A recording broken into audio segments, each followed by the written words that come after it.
बिस्मिल्लाहिर्रहमानिर्रहीम। अस्सलाम वालेकुम नाजरीन, आप देख रहे हैं हमारा यूट्यूब चैनल और मैं हूं आपका होस्ट मोहम्मद वकास। नाजरीन, आज का टॉपिक जो है वो ऑफकोर्स कुरान के हवाले से है, जो कुरान पाक की स्वीडन के अंदर बेहुरमती की गई, और इसको ख़ास तौर पे आज के दिन रखने का मकसद ये है कि कल 7 जुलाई को पूरे वर्ल्ड के अंदर जो है वो कुरान के हवाले से प्रोटेस्ट किया जाएगा और कुरान पाक की बेहुरमती जो स्वीडन के अंदर की गई है उसके ऊपर जो है वो बातचीत की जाएगी। अच्छा नाज़रीन, मेरा आज से आप सब लोगों से एक रिक्वेस्ट है कि आज का व्लॉग जो है एक तो पूरा देखें, दूसरा इसको शेयर करें, लाइक करें और कमेंट करें। कुरान पाक की एक फरियाद है, किसी शायर ने एक दौर में कहा था कि ताकों में सजाया जाता हूँ, तावीज़ बनाया जाता हूँ, धो धो के पिलाया जाता हूँ। कुरान पाक को हमने ताकों में सजाने, तावीज़ बनाने, धो धो के पिलाने और किसी जगह पे अगर कोई झगड़ा हो जाए तो उसमें इसके ऊपर कस्में उठाने के लिए हमने रखा हुआ है, झगड़े ख़त्म करने के लिए। इसके निज़ाम को नहीं लाना चाहते। दुनिया के अंदर झगड़ा निज़ाम क्या है? एक मुख्तसर सा वाक़या जो पहले भी आपके सामने पेश किया था, आज फिर पेश करता हूँ कि जब आप सब दुनिया के अंदर तशरीफ़ लाए तो उस तशरीफ़ आवरी के बाद जब आप नबूवत मिली तो बैतुल्लाह शरीफ के अंदर 360 बुत थे। 360 बुतों को मानने वाले 360 खानदान थे। हर खानदान का बुत अलग था। कुछ खानदान 2-4 को मानते थे, कुछ सब को मानते थे, कुछ ऐसे भी थे जो सिर्फ एक बुत को मानते थे और उनके दरमियान कोई इख्तलाफ नहीं था कि तुम हमारे बुत को नहीं मानते, हम तुम्हारे को नहीं मानते। एक चीज कॉमन थी उनमें, वो ये चीज कॉमन थी कि हमारी मुनाजात को ये बुत जो है ये लेके अल्लाह के पास ऊपर जाते हैं, आसमानों पर लेके जाते हैं। ये चीज, इसके ऊपर उनका बिलीव था। नाज़रीन, आपसे आया, आपसे ने फरमाया कि मैं तुम्हारे ला इलाहा इल्लल्लाह, मैं तुम्हारे किसी इलाह को नहीं मानता, मेरा इलाह अल्लाह है, मैं उसी को मानता हूं। इसके ऊपर इख्तलाफ नहीं था। इसके ऊपर उन्होंने कोई इतनी ज्यादा चुनचुरा नहीं की, क्योंकि 360 बुत पहले 360 बुत खुदा उन्होंने पहले बनाए हुए थे। अगर 361 हो गए तो कोई मसला नहीं। मसला क्या था? मसला था मोहम्मद रसूलुल्लाह सल्लल्लाहु अलैहि वसल्लम पे। जब आपने फरमाया कि मक्के के ऊपर निजाम मेरा चलना है तो उन्होंने कहा कि नहीं, हमने ये नहीं चलने देना। कुरान के निजाम से सारी दुनिया में मसला है। इसकी मिसाल मैं आपको देता हूं। नबी मेहरबान सल्लल्लाहु अलैहि वसल्लम बैतुल्लाह शरीफ में इबादत कर रहे थे तो एक यतीम का हक खा लिया अबू जहल ने। अब वो गलियों में फरियाद करता फिर रहा है, जिसके पास जाए। जिस तरह हमारे यहाँ कोई कमजोर होता है वो फिर किसी बड़े के पास जाता है कि जनाब हमारा, मुझे मेरा हक दिला दे। कोई बंदा उसकी बात सुनने को तैयार नहीं। एक बंदा उठा, शैतान था, उसने कहा कोई नहीं, कोई बात नहीं। उसने कहा नबी मेरे पास जो है ना वो बड़े आजकल यतीमों के वली बने हुए हैं, तुम उनके पास चले जाओ। वो वहां से निकला और वो बच्चा आप के घर की बैतुल्लाह शरीफ की तरफ चल पड़े।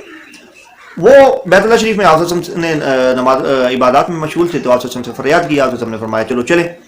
अब कुफार उनके पीछे चल पड़े कि यार अब हम देखेंगे अबू जहल जब आप को बुरा भला कहेगा, मारेगा तो तमाशा बनेगा। तमाशा बीन था। जब वहां पे पहुंचे, नबी मेहरबान सल्लल्लाहु अलैहि वसल्लम ने दरवाजा खटखटाया। अबू जहल बाहर आया। आपसे ने फरमाया अबू जहल, इसका हक दो। मैं मोहम्मद सल्लल्लाहु अलैहि वसल्लम तुम्हें कहता हूं कि इसका हक अदा करो। अबू जहल फटाफट गया अंदर से, उसकी ने जो चीज़ उसकी दबाई हुई थी उसको लाके वापस कर दी। उसने कहा कि जी मेरी तरफ माजरत। अब आसम उसको लेके चले गए। वो यतीम बच्चा मक्का की गलियों में उछलना कूदना शुरू हो गया और जो अपना अबू जहल के पास जो लोग वो साथ तमाशा देखने गए थे लान तान शुरू कर दी। उसने कहा कि यार अबू जहल, हमने तो तुम्हें बड़ा जनाब ये समझा था कि तुम ये करोगे वो करोगे, तो तुम तो डर गए।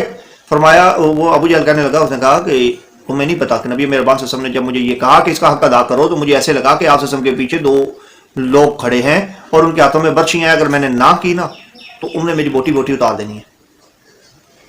आप सल्लल्लाहु अलैहि वसल्लम ने निज़ाम दिया और उस निज़ाम के ऊपर अमल करके दिखाया।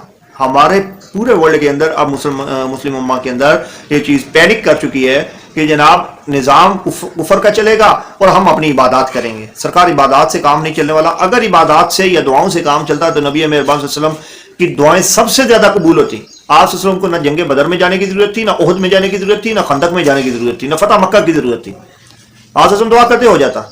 लिहाजा अगर कुरान आज मजलूम है, कुरान के ऊपर जो जद पड़ रही है वो निज़ाम की वजह से पड़ रही है और इसके अंदर सबसे ज्यादा वो लोग मुजरम हैं जो कल माइक पकड़ के सामने खड़े होंगे और वहां पे तकरीरें करेंगे, जी हम ये कर देंगे, हम वो कर देंगे। तुम कुछ नहीं करोगे। तुम इसलिए कुछ नहीं करोगे कि तुम्हारी रोजी रोटी जो है वो दीन को बेच के बनती है।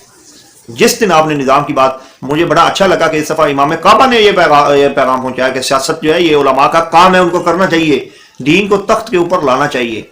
कुरान, एक बुजुर्ग है हमारे करीब गांव में, उन्होंने एक दफा कहा था कि अल्लाह का कुरान जो है वो तख्त से नीचे आ गया है, उसको उठा के तख्त के ऊपर रखते हैं, आपके सारे मसले हल हो जाएंगे। अगर इस्लामी निज़ाम हुकूमत कायम हो गई, खिलाफत कायम हो गई, میں دیکھتا ہوں کہ دنیا کا کون سا بدماش جو ہے وہ قرآن پاک کی بھی حرمتی کرتا ہے نعوذ باللہ، اور یا آپ صلی اللہ علیہ وسلم کی بھی حرمتی کرتا ہے. ان کو پتہ ہے کہ جہاد فرض ہو جائے گا اور ساری دنیا ہمارے خلاف آ جائے گی. یہ بالکل ہم سے بہت اچھی طرح قرآن کو سمجھتے بھی ہیں اور جانتے بھی ہیں، اور اسی وجہ سے یہ کہتے ہیں کہ نظام قرآن کا نہیں آنا چاہیے. اور قرآن ہمیشہ مسلمانوں سے یہ فریاد کر رہا ہے کہ قرآن کا نظام لے آؤ اگر مسلمانوں بچنا چاہتے ہو. اگر نہیں تو پھر اسی طرح سے وہ ہر 2 4 6 ماہ یا 1 سال کے بعد وہ ہمیں ٹیسٹر لگاتے ہیں. وہ کبھی قرآن کی بے حرمتی کرتے ہیں، کبھی نبی مہربان حضرت محمد صلی اللہ علیہ وسلم کی بے حرمتی کرتے ہیں. اور ہم یہ کہتے ہیں کہ نہیں جناب، بس اب ہم نے پروٹیسٹ کر دیا، ہمارا حق ادا ہو گیا. جزاکم اللہ. کل ایک نئے ولاگ کے ساتھ حاضر ہوں گے. کل تک کے لیے اجازت دیجیے. والسلام.